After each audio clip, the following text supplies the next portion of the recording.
Assalamualaikum warahmatullahi wabarakatuh. Salam jumpa dengan Suluh Berkah Channel. Kali ini kegiatan bimbingan penyuluhan di Balai Pelayanan dan Rehabilitasi Sosial PMKS Dinas Sosial Provinsi Jawa Timur. Sebelum Anda melanjutkan tayangan ini, jangan lupa subscribe, like, dan komen untuk keberlanjutan dari tali silaturahim kita melalui channel ini. Selamat menyaksikan. Alhamdulillah, Allahumma salli wa sallim wa barik ala sayyidina Muhammad wa ala alihi wa ashabihi wa man irtadah ma ba'd. Alhamdulillah, hari ini kita bisa melaksanakan sholat zuhur berjamaah. Maka mudah-mudahan taqarrub kita, tadarruk kita di waktu zuhur ini betul-betul bagian dalam rangka mendatangkan ridha Allah. Karena bagaimanapun juga hidup yang kita jalani ini hanya semata-mata mengharap ridha Allah. Kalau Allah ridha, maka segalanya akan terpenuhi dan dipenuhi oleh Allah Subhanahu wa taala. Pada kesempatan ini saya akan menyampaikan kajian kitab Riyadhus Shalihin pada bab menutup aib. Sekali lagi, bab menutup aib kaum muslimin dan larangan menyebarkannya tanpa alasan yang mendesak. Sekali lagi, bab tentang kewajiban menutup aib saudaranya muslim, dan larangan untuk menyebarkan aib itu tanpa alasan. Kenapa? Materi ini terasa begitu penting dengan model orang yang bahagia ketika orang menderita, yang bahagia ketika orang lain tercela, bahagia ketika ada orang lain kesakitan, sehingga dalam kehidupan ini ada model orang yang pekerjaannya, yang kebiasaannya hanya mencari-cari aib saudaranya. Sekali lagi, dalam kehidupan ini ada orang yang modelnya mencari-cari aib saudaranya, mencari-cari kekurangan saudaranya. Padahal tidak ada satupun manusia yang sempurna. Kalau kemudian orang jujur, maka tidak ada manusia di dunia ini yang sempurna. Kalau dicari kesalahannya, tetap ada kesalahannya. Sekali lagi, kalaupun toh dicari kesalahannya, tetap ada dan dapat ditemukan kesalahannya. Makanya ketika ada orang menunjuk, misalkan menunjuk saya, menunjuk siapa ini? Siapa ini? Mas Basit. Saya menunjuk Mas Basit dengan telunjuk satu, yang mengarah ke Mas Basit hanya satu tok, tapi yang tiga kembali ke saya. Berarti ketika dalam hidup ini ada orang yang suka menjelek-jelekan orang lain, maka sungguh orang yang suka menjelek-jelekan itu jauh lebih jelek daripada orang yang dijelek-jelekan.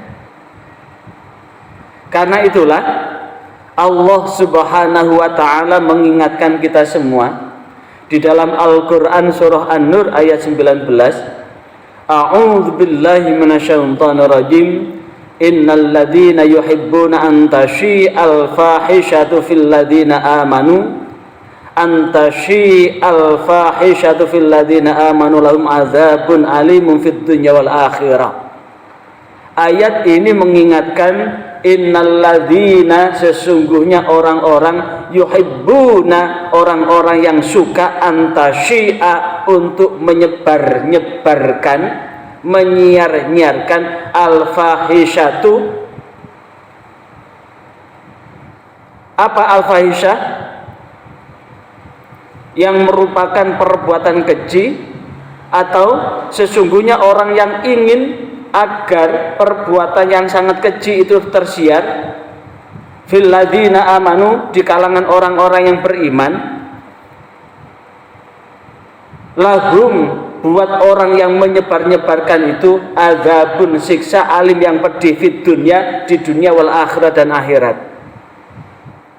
Ayat ini mengingatkan kita bahwa siapapun orangnya yang ingin agar perbuatan-perbuatan yang buruk yang dialami oleh seseorang itu tersiar di kalangan orang yang beriman, maka sesungguhnya orang-orang yang suka menyebar-nyebarkan itu akan mendapatkan azab yang pedih di dunia maupun di akhirat.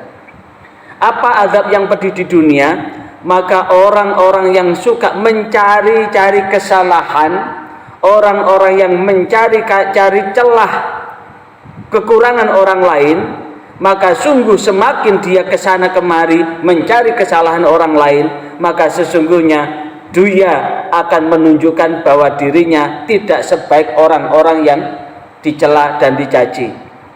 Maka dalam hidup ini tidak ada pilihan kecuali bagaimana kita senantiasa bisa jaga mulut. Jaga mulut itu berarti mulut ini kita jaga supaya tidak membuat orang lain celaka atas mulut kita. Kita jaga mulut agar mulut ini tidak ngumbar keburukan orang lain. Menjaga agar mulut ini tidak mengumpat, mencaci, mengolok-olok orang lain.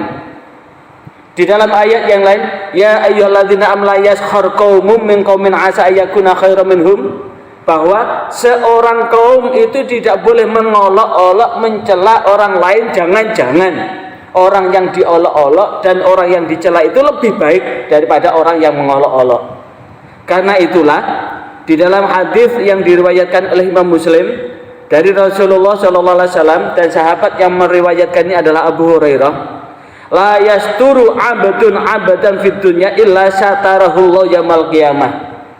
Tidaklah seorang hamba yang menutup aib, menutup kekurangan, menutup kesalahan, menutup celah hamba yang lain yang di dunia ini, kecuali Allah akan illa satarahullahu yaumal qiyamah, kecuali Allah akan menutup aibnya di pada hari kiamat. Artinya, misalkan Mas siapa ini? Mas Dimas.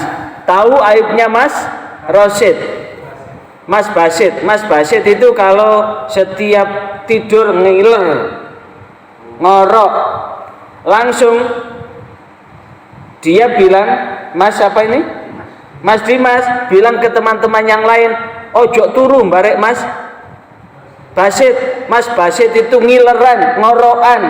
Nah, ngileran, ngorokan itu adalah kekurangan dari Mas Basit. Apapun bentuk kekurangannya yang dimiliki oleh orang lain, maka kita tidak punya hak untuk ngeber-ngeber. Apa itu ngeber-ngeber?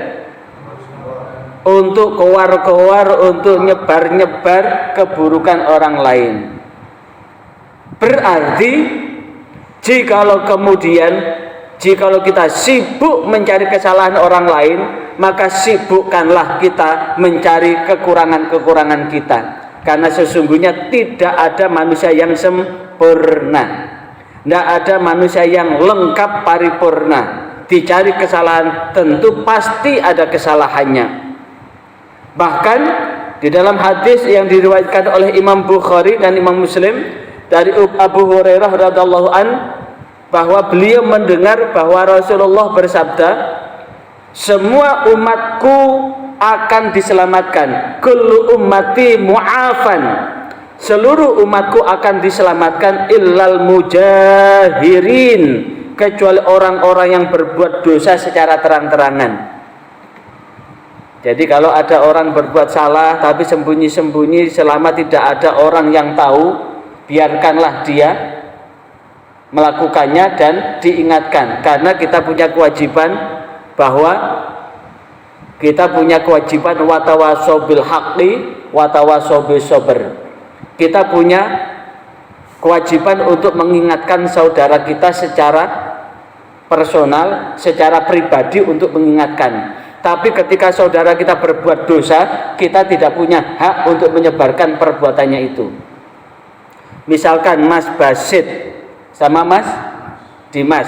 Mas Dimas itu gawene lek misale ya Mas Dimas lek kencing di mana? Nah, lek kencing di mana? Kamar mandi apa di jalan? Ya, di kamar mandi. Pernah kencing di jalan? Nah, satu ketika Mas Dimas kencing di jalanan. Habis itu Mas Basit tahu, Mas, lek pipis nang kene iku gak iso cewek, gak iso membersihkan pipisnya, sehingga itu tetap membawa dosa. Jangan diulang lagi pipis di sini ya. Itu contoh ketika ada saudaranya berbuat tidak baik, maka kewajiban kita adalah mengingatkan, bukan menyebarkan perbuatannya itu. Wis gak tahu ngelingno, gak tahu mengingatkan, tidak pernah menasehati, moro-moro tanpa sepengetahuan Mas Dimas, Mas Basit nyebarkan. Ojo ide-ide nang iku koyok sapi. Lho kok koyok sapi apa? Lah sapi iku biasanya ngoyo sak nggon-nggon sak sembarangan. Nah, itu artinya apa? Bukan hanya menyebarkan aibnya, tapi mengolok-olok seperti sapi. Padahal Allah itu sudah nutup aib hambanya, sampai hambanya itu sadar bahwa perbuatan itu salah.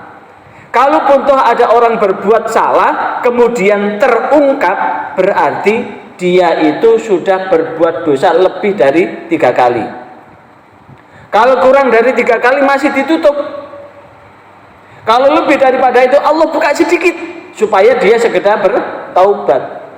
Nah, ketika ada satu orang tahu perbuatan dosa yang lain itu dan dia melakukannya tidak diketahui oleh orang lain dan kita hanya seorang tahu, maka kita tidak boleh punya apa? Punya kebiasaan untuk menyebarkan itu. Dan janji Rasulullah, seluruh umat Rasulullah itu akan diselamatkan kecuali orang yang terang-terangan berbuat dosa. Misalkan Mas Dimas punya pacar, wis jelas pacaran itu dosa, malah nok nggone ngisore wit gedang ambung-ambungan. Wis jelas lek dudu muhrim iku cekel-cekelan, demek-demekan, nok ngarepe TV malah rangkul-rangkulan. Iku jenenge terang-terangan berbuat. Nah, orang yang terang-terangan berbuat dosa itulah yang kemudian tidak akan diselamatkan. Allah tidak akan menyelamatkannya, Rasulullah tidak akan menyelamatkannya. Tapi kalau kemudian dosa sembunyi-sembunyi dan kemudian dia segera bertaubat, maka Allah akan menyelamatkannya. Kemudian wa innal muhajirati ayya'mala rajul bil laili amalan thumma yusbiha wa qad satarahullahu alaihi. Dan termasuk berbuat dosa secara terang-terangan adalah seorang yang melakukan sesuatu perbuatan di malam hari, kemudian di pagi harinya dia tetap melakukannya. Jadi malam hari dia mencuri. Namanya mencuri itu kan mengambil secara diam-diam kan. Siang harinya melakukan perbuatan lagi, bukan hanya mencuri, merampok, ngerampas kan di depan orang itu.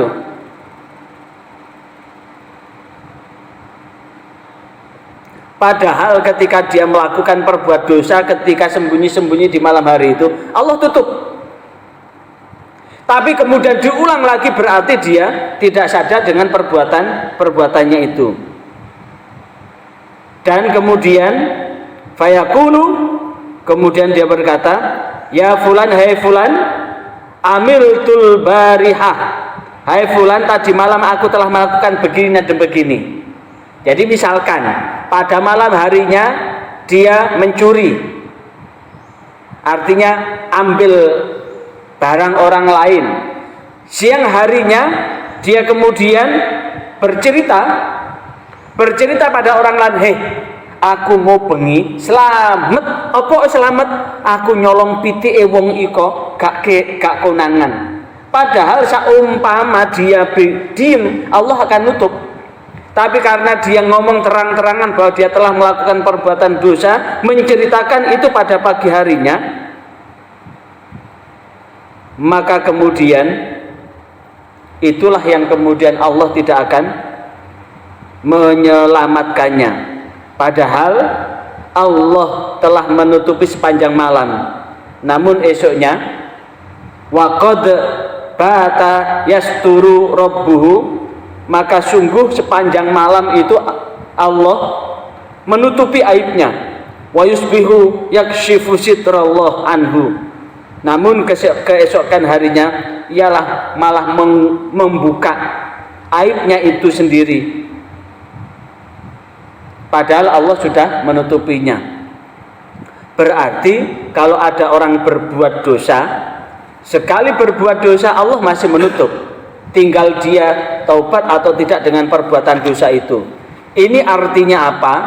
Allah itu masih sayang, masih menebarkan rahman dan rahimannya kepada kita semua, sehingga mudah-mudahan dengan itu semua kita semua senantiasa diselamatkan oleh Allah Subhanahu wa Ta'ala. Dengan catatan ketika Allah sudah menutup aib kita, jangan diulang lagi, dan jangan diulang lagi. Ketika kita mengulang lagi, sama dengan kita nantang Gusti Allah. Maka mudah-mudahan dengan sedikit ini kita senantiasa dibimbing oleh Allah di jalan yang benar, jalan yang Allah selamatkan, hingga apapun yang kita lakukan yang salah, mudah-mudahan kita dikasih kesempatan untuk bertaubat dan memperbaiki kesalahan kita dan menggantinya dengan perbuatan baik, sehingga kita senantiasa menjadi hamba Allah yang senantiasa berbuat baik dan mendapatkan keselamatan dan jaminan keselamatan dari Allah Subhanahu wa Ta'ala. A'udzubillahi minasyaitonirrajim. Bismillahirrahmanirrahim. Alhamdulillahirabbil alamin. Allahumma shalli wa sallim ala sayyidina Muhammad bi rahmatika ya arhamar rahimin. Ya Allah, pada kesempatan ini kami mengadukan seluruh kekurangan-kekurangan kami, dosa-dosa yang terlanjur kami lakukan. Maka dengan kekurangan keburukan yang terlanjur kami lakukan itulah ya Allah, ampunilah ya Allah, dan bimbinglah kami ya Allah untuk mampu menggantinya dengan perbuatan yang lebih baik, dan bimbinglah ya Allah kami menuju jalan keselamatan dan jalan ridhamu. Rabbana atina fid dunya hasanah wa fil akhirati hasanah wa qina adzabannar. Subhana rabbika rabbil izzati amma yasifun wa salamun alal mursalin walhamdulillahi rabbil alamin.